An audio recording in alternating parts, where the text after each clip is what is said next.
Assalamualaikum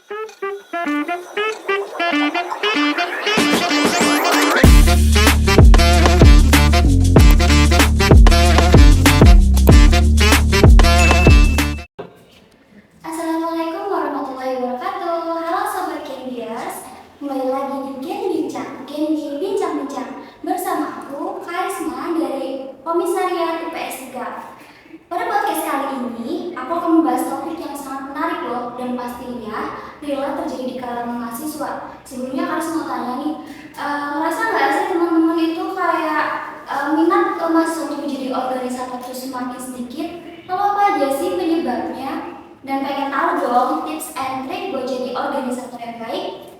Nah, buat menjawab pertanyaan dari sobat podcast semuanya, kita akan utas bersama dengan Kak Azril, sosok yang tepat untuk membahas podcast kita, yaitu Just to be mahasiswa kupu-kupu or kura-kura, yang pastinya berkaitan nih dengan fenomena kurang minatnya mahasiswa mengikuti organisasi.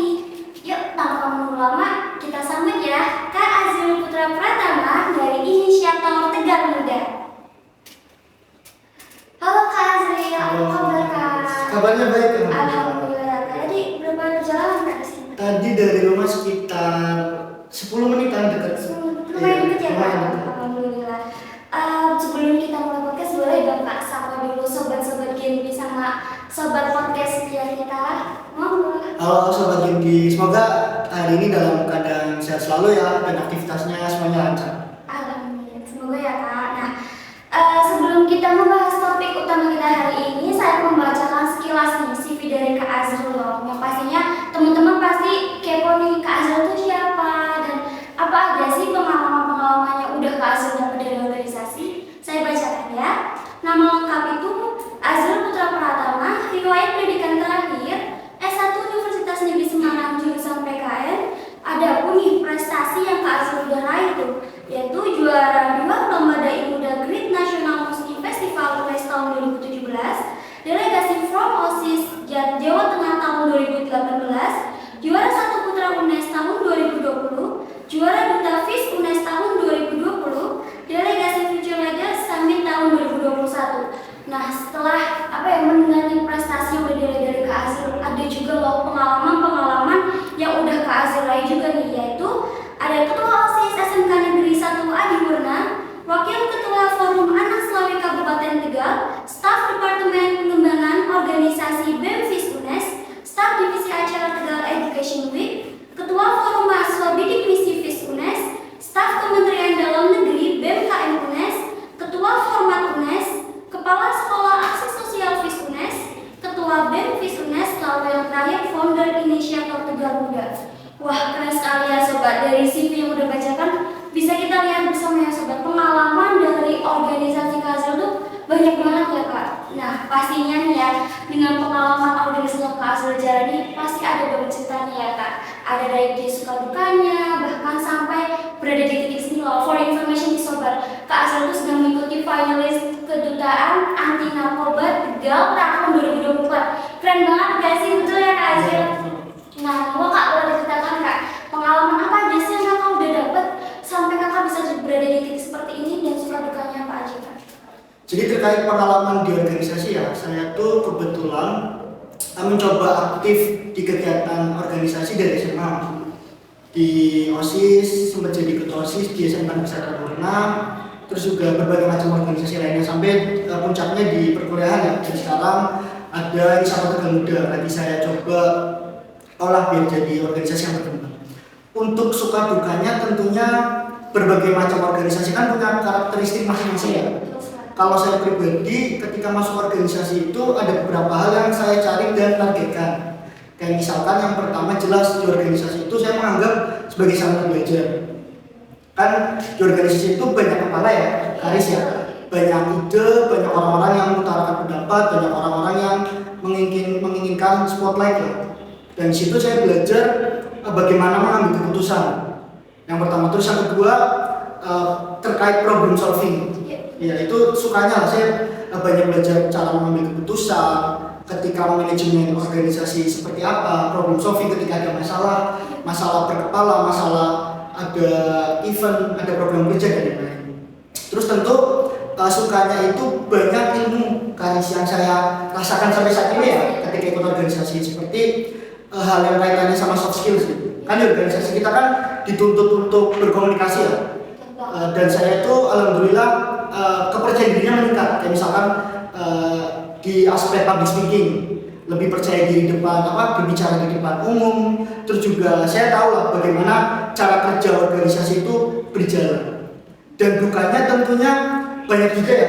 Tadi kan sukanya dapat value, terus dukanya tadi lah terkait ketika apalagi ketika jadi ketua itu beban tuh cara mengorganize suatu organisasi. Biasa kayak misalkan dalam satu kepengurusan itu ada staff atau ada anggota yang kurang optimal, kasarannya itu hilang-hilangan. Itu tanggung jawab ketua, bagaimana bisa melakukan pendekatan, bagaimana bisa mengkomunikasikan visinya biar nanti anggotanya itu paham untuk bisa mengimplementasikan di program kerja. Terus terakhir, dukanya di organisasi itu kadang kita tuh salah dalam tanda kutip masuk organisasi, karena kan ada karakteristik organisasi yang membuat kita berkembang. Ada value-nya, ada insight yang kita dapat. Tapi di beberapa organisasi ternyata organisasi itu sifatnya toksik, Karis. Kayak misalnya aja nanti kita bahas lebih lanjut. Ada organisasi yang stagnan, terus juga ada organisasi yang senioritas, nggak kreatif. Jadi dampaknya apa? Nggak bisa beradaptasi. Akhirnya kita yang tadinya mau belajar, kita yang tadinya mau mengeksplor kemampuan kita, jadi nggak bisa. Jadi stagnan di situ dan kita nggak berkembang. Kurang lebih itu, Karis. Betul banget sih, apalagi kan kalau organisasi toksik itu benar-benar yang awalnya kita ya kayak mahasiswa mau minat banget di organisasi, tapi dengan lingkungan organisasi yang toksik membuat dia itu jadi insecure, kayak jadi aku jadi nggak mau tulis betul ya Kak Azhar. Jadi kayak aku nggak dapet apa-apa nih di sini, jadi aku malas deh, aku kuliah aja ya Kak Azhar, betul ya. Sama ini ya Kak, kayak semakin lama ya kayak kita lihat itu kan mahasiswa sekarang itu jarang banget nih Kak ikut organisasi. Kayak aku pengen fokus kuliah aja biar akademisi aku tuh meningkat. Padahal kan setelah kita dari organisasi itu banyak banget belajar ya Kak, dari yang Kakak jelaskan dari public speaking, dari komunikasi kita sama tim, sama bekerja sama tim juga ya Kak. Menurut Kakak gimana sih Kak pandangan Kakak melihat yang organisasi itu, terutama yang kayak contohnya kita organisator kan butuh generasi baru, betul ya Kak? Tapi generasi baru yang kita mau itu semakin lama semakin dikit. Menurut Kakak tuh gimana? Iya. Ini menarik ya Karis ya, fenomena organisasi yang mulai jarang diminati dengan berbagai macam alasan lah. Kalau menurut pendapat saya, yang pertama terkait organisasi yang jarang diminati, ini kita harus tahu dulu nih Karis, cara kerja organisasi yang baik itu seperti apa. Kalau saya menganggap dari pengalaman saya, organisasi yang baik itu punya cara kerja bisa dilihat dari beberapa hal. Yang pertama, organisasi itu punya visi atau tujuan Karis. Jadi organisasi bisa dianggap baik ketika dia itu punya visi atau tujuan. Itu. Gak cuma visi dan tujuan. Yang kedua, punya planning. Planning dalam bentuk apa? Bentuk perumusan program kerja. Jadi tujuannya udah ada, dan yang kedua punya planning dalam bentuk perumusan program kerja. Kalau udah ada program kerjanya, baru organize. Organize itu manajemen sumber daya anggotanya nih. Kalau program kerjanya ada tapi anggotanya nggak ada, kan siapa yang menjalankan? Itu yang ketiga. Jadi gimana caranya tadi kita belajar problem solving, ketua juga ada pendekatan, anggotanya juga sadar tupoksi masing-masing, dan biasanya ada distribusi job base itu yang nggak merata. Makanya itu bingung, aduh saya ikut organisasi ini job base-nya ngapain? Udah diambil dia semua misalnya. Itu yang ketiga ya, organisasi. Terus yang keempat, ada yang namanya controlling dalam organisasi yang baik. Controlling ini tadi lah, di organisasi kan ada hierarki struktural ya, Karis ya. Dari mulai ketua, kepala divisi, sekretaris divisi, dan lain-lain lah, sampai staff gitu. Dan itu harus ada controlling, mulai dari ketuanya, wakil ketua, dan kepala divisi. Jadi itu bisa mengontrol dan bisa menilai, oh iya, kinerja si A udah siap atau belum, udah mencapai target atau belum. Itu. Dan yang terakhir ada evaluasi. Itu ketika semuanya udah berjalan, dievaluasi yang kurang apa, yang sudah bagus apa. Jadi itu bisa jadi penilaian di organisasi. Jadi ada 5 hal itu. Terus lanjut lagi terkait yang jarang diminati, itu tadi saya sudah mention di awal. Kenapa yang namanya organisasi itu jarang diminati? Yang pertama, minus ketertarikan orang untuk ikut organisasi Karis. Contohnya apa? Misalkan orang kan pengen ikut organisasi macam-macam ya faktornya ya. Yang pertama kayak misalkan ada yang menganggap di organisasi itu sebagai sarana belajar dan mengeksplor kemampuan. Iya. Kayak misalkan ada yang kemampuannya di minat, di bakat, di seni, di olahraga dan sebagainya ya. Itu nggak terakomodir kemampuan itu di organisasi itu. Jadi malas. Terus yang terakhir nggak ada value di organisasi tersebut. Jadi anggotanya itu nggak bisa berkembang. Itu yang parah sih. Nah, itu yang parah. Jadi kita kan punya hak dan kewajiban ya kan di organisasi ya. Kewajiban kita ya tadi kita mengabdi dalam tanda kutip di organisasi, kita menjalankan program kerja, kita rapat, kita memberikan ide, pendapat. Tapi juga kita ada hak. Haknya kita dikasih tempat untuk belajar, kita dikasih relasi, networking, itu yang harus ada dalam organisasi. Itu beberapa faktor internal. Tapi faktor eksternalnya itu kenapa organisasi jarang diminati karena sekarang itu kampus itu dalam tanda kutip diindustrialisasikan ya. Karisa itu yang jadi fenomena. Kayak sekarang kan ada yang namanya MBKM kalau nggak salah ya. Ada kampus mengajar, ada pertukaran mahasiswa. Bahkan magang di itu dari Kemendikbudnya langsung. Magang Kemendikbud itu. Dan itu yang jadi minus kalau nggak balance. Itu anak-anak tuh sekarang fokus ke sana semua. Sementara yang di organisasi kampus itu sedikit. Jadi itu juga ada impact-nya ya. Karena merasa saya ikut MBKM jelas nih dapat insentif, dapat uang per bulan per semester. Tapi kalau saya ikut organisasi misalkan ikut DPM, ikut himpunan, ikut BEM dan sebagainya, UKM, saya nggak dapat apa-apa. Padahal kalau organisasi yang sehat pasti dapat kok, dapat relasi dan sebagainya. Kurang lebih kayak gitu kan. Iya, tapi ya Kak, aku belajar dari pengalaman aku ya Kak. Saya kan kebetulan pernah menjadi ketua OSIS di SMA-nya kebetulan. Pas itu saya bener-bener ditantang dengan keadaan pandemi Kak. Bener-bener sekali itu kayak evolusinya itu yang awalnya kita bisa ketemu banyak orang, terus tiba-tiba pemerintah melockdown kita. Terus di mana itu saya pas jadi ketua itu bener-bener kayak harus berpikir keras gimana proker kita tuh bisa jalan walaupun lagi pandemi. Itu bener-bener tantangan sendiri buat aku ya Kak. Terus dari aku sendiri juga pas menjadi ketua OSIS tuh bener-bener kayak pernah merasa sendiri tau Kak. Bener banget kayak anggotaku kemana ya gitu loh Kak. Jadi yang bikin aku bahkan ada kayak tanda kutip kayak kenapa kok anggota aku kok berbeda, nggak aku udah semangat nih ya kayak program menjalankan tapi ada aja loh Kak kayak anggota yang bahkan bisa menjadi virus loh Kak. Kayak misalkan anggotanya udah semangat tapi ada salah satu nih misalkan anggota itu tuh kayak mengajak temen gak usah rapat deh itu gimana sih Kak kayak menanganinya kayak misalkan dari sobat podcast nih ya misalkan lagi mengalami hal yang aku rasakan yang pernah rasakan kalau dari solusi dari Kak Azrul itu gimana Kak? Ini juga saya sering ya mengalami ya ketika di organisasi pas di BEM, pas di organisasi daerah, bahkan sekarang di Inisiatif Tegar Muda itu emang yang namanya kita menjalankan organisasi kan harus punya kemampuan manajemen sumber daya anggota yang baik ya, apalagi sebagai ketua.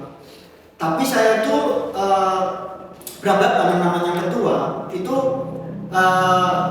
menderita, pemimpin ada menderita. Itu yang saya pegang. Jadi ketika anggotanya itu 100 kali lebih capek, yang namanya ketua harus siap 1000 kali, 10.000 kali lebih capek. Itu ya prinsip yang saya pegang. Jadi ketika ada masalah dalam keanggotaan, saya nggak menyalahkan orang lain. Saya lebih ke mengevaluasi diri saya sebagai ketua. Kurang apa nih? Apakah pendekatannya kurang? Apakah kemampuan saya untuk bisa mengarahkan, untuk bisa menjelaskan visi misi saya itu kurang diterjemahkan dengan baik sama anggota. Itu biasanya yang jadi masalah. Dan saya punya prinsip gini yang terakhir terkait tadi ya. Saya tuh misalkan dalam satu organisasi itu ada 10 orang anggota. Tapi dalam 10 orang itu yang aktif cuma misalkan 4, yang 6 itu hilang. Saya punya prinsip, saya mending kerja memanfaatkan dan mengoptimalkan 4 orang ini daripada saya fokus full ke 6 orang ini, fokus untuk gimana caranya satu-satu dibujuk 1-2 kali oke lah kan. Tapi kalau sudah 3-4 kali udah nggak mau ya udah ditinggal aja nggak apa-apa. Tapi tetap komunikasi kita baik. Ditinggal kita fokus ke 4 ini biar 4 ini berkembang. Kurang lebih itu. Tapi ya Pak, kayak misalkan tadi kan solusi dari Kak Azrul kan kayak berfokus ya Kak yang masih semangat untuk menjalankan program. Tapi ditanyakan kenapa kamu kok nggak aktif di organisasi ini, kenapa kamu mau menjalankan propernya, pasti kayak gitu.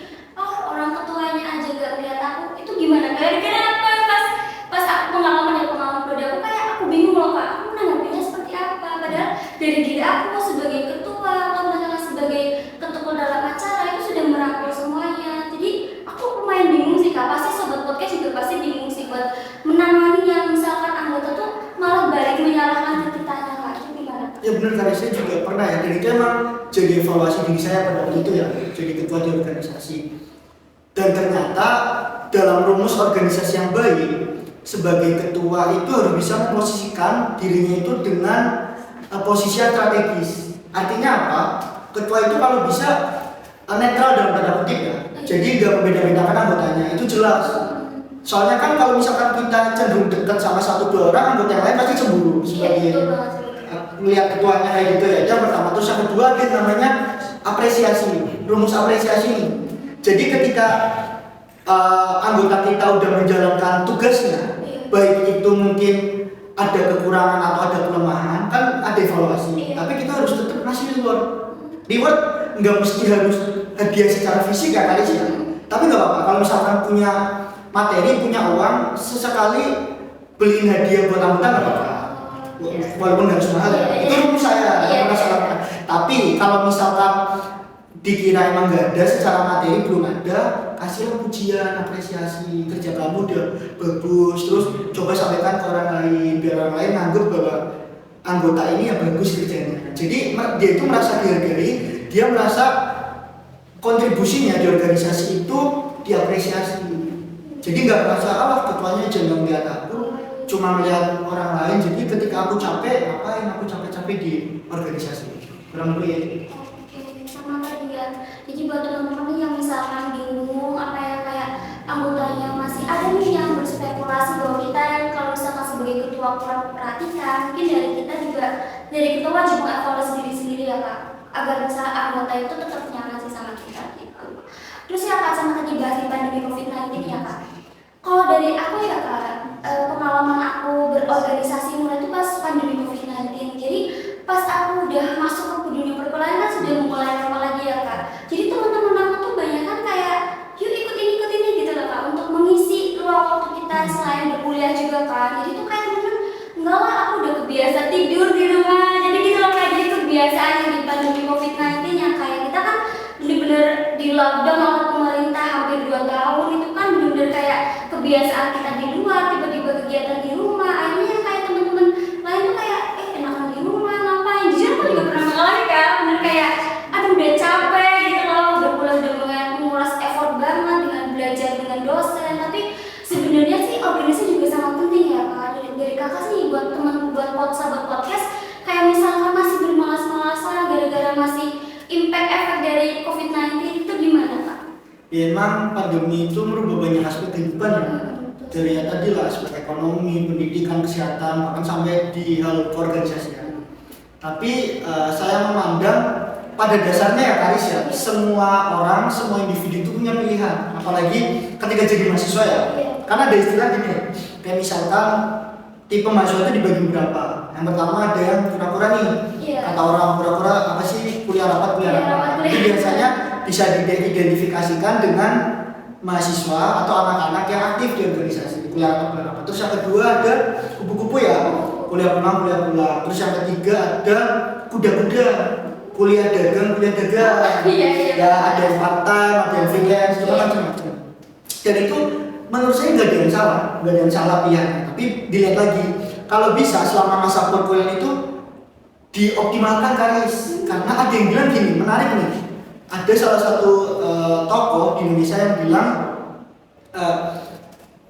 ijazah kita kuliah itu hanya mengantarkan kita sampai ke tempat wawancara. Ijazah itu kan meliputi IPK ya. Tapi kemampuan kita berkomunikasi, kemampuan kita berelasi, itu yang mencapai kita kesuksesan, mengantarkan kita ke kesuksesan. Itu jadi, dan itu saya amini betul. Karena di organisasi kan mungkin dosen ada yang pernah bilang ya, kenapa IPK itu maksimal 4 di kelas? Karena 96-nya itu di luar kelas, khususnya di organisasi. Dan itu betul. Jadi ketika kita ikut organisasi kan, banyak hal-hal yang kita nggak dapetin di bangku perkuliahan. Dan yang terakhir mungkin tips saya ya, tadi karena pilihan itu nggak ada yang salah, tapi di organisasi ini hal yang mungkin satu-satunya yang bisa kita kenal dengan baik ya. Ketika kita pasca perkuliahan, oke lah, ketika kalian pilih kuliah dagang itu nggak masalah. Tapi kalau bisa 1-2 tahun kalian berada di kampus, ikutilah organisasi yang kalian anggap itu kalian tuh bisa berkembang di situ. Itu kalian kuliah pulang nggak apa-apa lah, tapi sesekali ikut kegiatan karena itu emang secara value, secara impact akan jadi hal yang positif. Kita bisa lihat kali tokoh-tokoh berpengaruh di Indonesia yang kan yang pernah jadi presiden, pernah jadi menteri, pernah jadi kepala daerah, sekarang mungkin jadi akademisi, itu bisa di-track kok kan. Ketika dia berkuliah, dia itu bukan tipe orang yang pasif. Dia pasti ikut organisasi, dia aktif di kegiatan kampus, itu bisa dilihat. Kurang lebih kayak gitu. Oke, jadi buat teman-teman nih ya yang atau sobat podcast yang masih ragu, aduh takut ya kayak gak bisa ngebalancein kegiatan akademisnya perkuliahan dengan organisasi. Jadi tuh teman-teman gak usah ragu. Jadi yang dengan kita mengikuti organisasi itu banyak impact yang kita dapat. Contohnya tadi seperti yang Kak Azil bilang, akan public speaking, bisa bekerja sama tim, bahkan bisa mendapatkan link gitu nggak sih? Betul banget. Apalagi nanti kita tuh di perkuliahan tuh benar-benar harus bisa membawa pengalaman yang dimana itu di dunia kerja pasti bakal terimplementasi ya Kak. Betul banget. Contohnya itu kayak misalkan public speaking. Kalau misalkan kalian mau jadi CEO atau mau jadi manajer, pasti kan harus kayak rapat. Jadi kita harus benar-benar bisa public speaking yang dimana itu anggotanya harus paham dong apa yang kita sampaikan. Betul ya Kak? Betul banget tuh. Jadi dengan kayak masih banyak yang organisasi bahkan kayak tiba-tiba bubar karena anggotanya nggak ada, itu bakal impact ke mahasiswa, ke teman-teman atau gimana sih Kak? Kayak misalkan organisasi itu tuh awalnya berjalan dengan lancar, tapi dengan misalkan tambah lama minatnya tambah sedikit, itu tuh bakal impact ke organisasinya sama ke anggotanya nggak sih Kak? Iya jelas ya, kali ya ada impact akibat ketika jangka panjangnya organisasi itu udah nggak aktif, nggak bisa beradaptasi.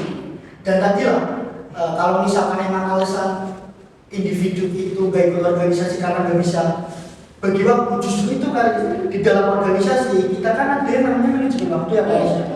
Tinggal gimana caranya kita ngatur skala prioritas nih guys, skala prioritas tapi tidak melalaikan kewajiban akademik.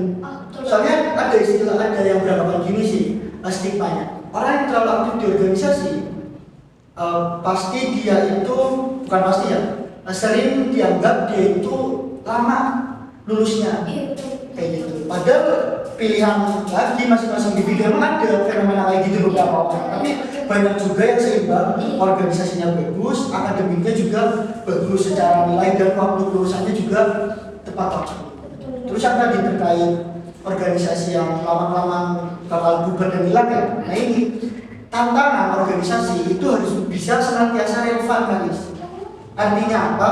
Organisasi ini harus bisa beradaptasi dengan berbagai kemungkinan yang ada dan juga berbagai perubahan zaman. Kemarin lah contohnya di COVID, ya kan? COVID itu kan benar-benar bikin kita mungkin kaget ya. Semuanya itu berubah, segala aspek kehidupan termasuk organisasi. Yang tadinya kita bisa berkomunikasi secara langsung, rapat secara langsung, merumuskan program kerja secara langsung, semenjak pandemi seolah-olah harus jauh semuanya. Dan itu harus relevan organisasi. Maka ketika menghadapi COVID, kayak pengalaman saya harus mau tidak mau beradaptasi. Kayak misalkan lebih memanfaatkan yang namanya meeting online dan beberapa program kerja yang tadinya offline, kita coba ubah atau kita coba kolaborasikan biar online ataupun hybrid istilahnya ya, semi online gitu, ada yang online ada yang offline. Dan itu emang kita harus berpikir dengan keras itu. Tapi ketika kita berorganisasi, platform sosial media tersebut harus dimanfaatkan untuk apa? Untuk branding organisasi, untuk bisa mengenalkan bahwa organisasi ini hidup. Dan banyak program-program yang bisa dijalankan melalui media online, media sosial. Apalagi kan kita udah masuk ke dunia teknologi maju banget ya Kak. Jadi sekarang itu bahkan kita kayak berlomba-lomba feed IG Instagram para organisasi bagus-bagus banget ya Kak. Jauh banget tuh, bahkan sampai ke apa ya, di X kan sekarang ada manifest itu kan dari SMA bahkan sampai perkuliahan itu kayak bisa menjadikan satu wadah yang dimana itu tidak hanya organisator aja yang bisa berjoin, tapi apa ya, yang tidak ikut organisator bahkan bisa itu ya Kak, kayak kerja langsung, kayak bisa mengikuti langsung proker tersebut. Jadi buat teman-teman nih, buat sobat-sobat podcast nih yang masih bingung, proker-prokernya masih itu aja, jadi mungkin itu apa ya, tadi solusi dari Kak Azril itu dari kita itu bisa memanfaatkan media sosial itu sih. Oke. Lanjut nih Kak, kalau misalkan ya tadi kan bisa apa ya, dapat value banyak banget untuk organisasi, tapi ya Kak, aku pernah dengar itu kayak, aku pernah mendengar istilah itu ketua tidak bisa jalan tanpa anggota, tapi anggota bisa jalan tanpa ketua. Itu gimana Kak maksudnya? Anggapan itu nggak sepenuhnya benar sih kan. Karena misalkan kalau dibilang ketua nggak bisa jalan tanpa anggota, itu jelas.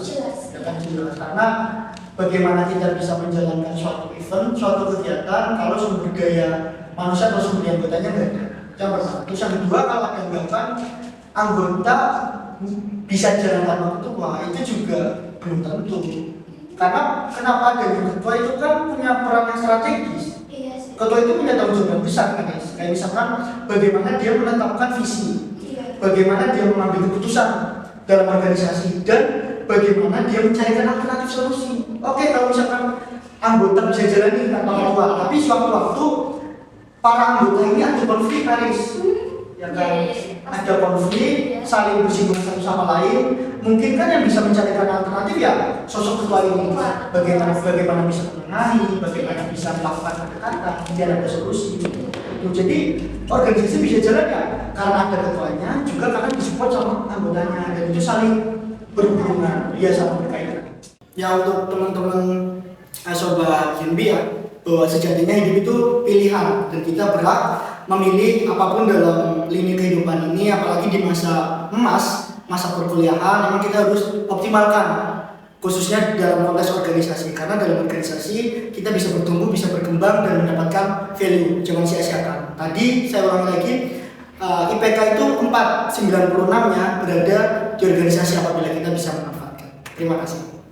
Oke, setelah tadi ya mendengar pengalaman dari Kak Azril dari berorganisasi, pasti dari sobat podcast pasti bingung kan, kayak apa aja sih tips and triknya buat menjadi organisator yang baik, terus biar kita kegiatannya balance antara kegiatan perkuliahan bahkan kegiatan organisasi. Pada kepo kan yuk Kak, silahkan tips and triknya apa aja sih Kak? Iya, jadi gini ya Karis, mahasiswa itu merupakan masa atau momentum emas ya, dan itu cuma sekali sebenarnya seumur hidup masa-masa itu, dan kalau bisa emang dioptimalkan lah.